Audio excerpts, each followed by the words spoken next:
As a fractional CMO, your contract is so important. I'm going to walk you through exactly how you should be structuring your contracts, why I don't actually do long-term contracts, and the tool that I use to speed up my process so that I can get new contracts out to clients in less than 2 minutes. The first thing I want to talk through is why I don't do long-term contracts, because I have played around over the last 5.5 years of having this business. I've had long-term, I've had short-term, I've had month-to-month, and I want to tell you on where I've landed. So typically when I start working with a client, we usually always do a strategy first and we roll right into a monthly retainer. I do a 3-month initial term, then I have a 30-day cancellation. I've had consultants tell me I should have longer term contracts because it's predictable revenue, but essentially, what I have landed on is that I don't like the long-term contracts because energetically, I want clients to be there, not clients who feel like they are locked in and have no choice. Typically, I find if a client wants to stop working with you, it's for one of two reasons.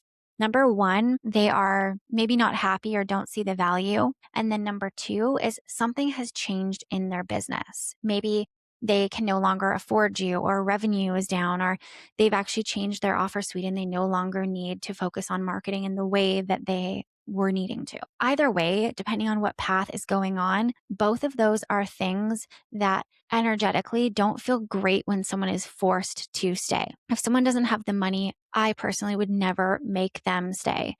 And then if someone doesn't want to work with me or isn't seeing the value, again, I don't want to work with them. I know that I bring value as a CMO to their business. If they don't see it, bless and release, right? So typically what I do is a 60-day cancellation window because that allows me a little bit of buffer time from a revenue perspective to replace that client. And then it also gives them a quick and easy out if they no longer want to or can work with me. Another lesson that I have learned along the way is around scope. So as a CMO, I have had various different packages and retainers and things that I have tested over the years. My packages now are fantastic. I love them. It works really, really well. I'm in a great rhythm with them. What I have realized is making sure that everyone is on the same page when it comes to scope. What I do as a CMO, what I don't do as a CMO, what's included, what's not included, and what happens if they don't need certain things going forward. So, for example, if they are meant to be getting a monthly meeting with me every single month to talk about bigger picture strategy and we don't have that 1 month, what happens? Am I in default of my contract? I don't want to be. So I have certain language in my contract that makes sure that we are only using what we need to use and that we're not doing work for work's sake. So I've got a lot of stuff around that I've shaped over the years that's helped me make sure we're all on the same page about scope and that if we are not using something, then I'm not in default of my contract. Last thing I will share with you is the tool that I use for contracts. And there's something kind of fun here, a little story that I've got for you. So hang on a second, because I know tools can be kind of boring,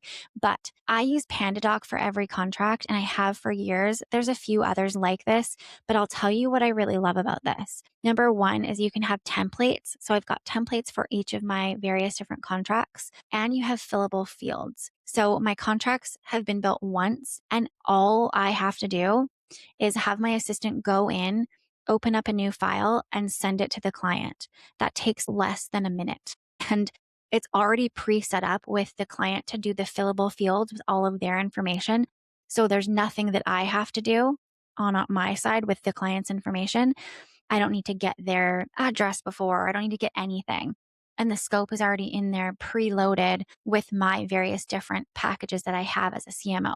The next thing is this is all e-signature process. They can sign on their phone. I get a notification. My assistant gets a notification. It's so quick and easy. And the other thing that is the number one best feature of this tool, and which is why I have kept using it over the years, is the contract tool, PandaDoc, has analytics, which is really neat. So you can see when someone has opened up the contract, if they've read it, how long they have spent reading it, and then certain pages that they have spent an additional amount of time on. So that's been interesting for me because there's been instances where I've worked with a client for like 6 months, 9 months, or a year, and then I have gotten a notification that they have looked at my contract. So it's been this funny way of having a little bit of a heads up that they might be thinking of giving me their notice. And there's definitely been a time or two where that has been the case. So I've just found it really, I don't know if that's fun, but I like to have the information in advance. So I've really, really liked that about the contract tool that I use. Okay, this was super high level, but if you want my exact contract templates, processes, trainings, all of that, it is all inside Fractional CMO School. I break it all down for you. You get my templates to use as examples, and you get absolutely everything else inside and behind the scenes of my business as a fractional CMO. And I work with you to help you build up yours. All the information is in the link below. If you found this video useful, hit subscribe. I drop new videos every single week as I break down what it takes to run a 6- and 7-figure fractional CMO business. So I will see you next week.